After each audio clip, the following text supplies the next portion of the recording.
summer wind came blowing in from across the sea. With Frank Sinatra playing in the background, hundreds of Chicago's movers and shakers gathered at the Shrine of Our Lady of Pompeii.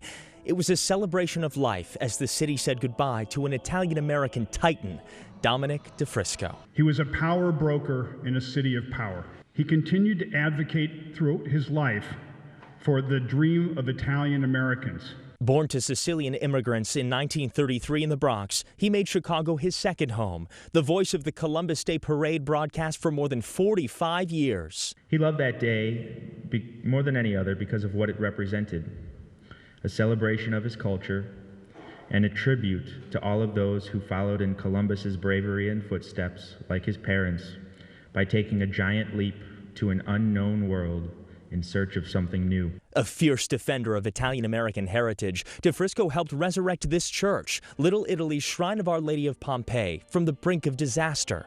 The man was a legend. And as you all know, legends never die.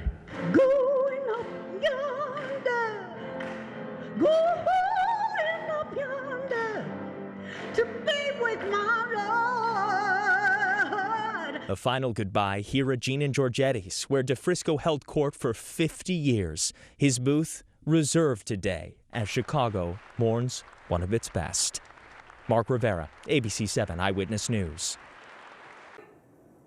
Hey, if you like that video, be sure to subscribe to our ABC 7 Chicago YouTube channel.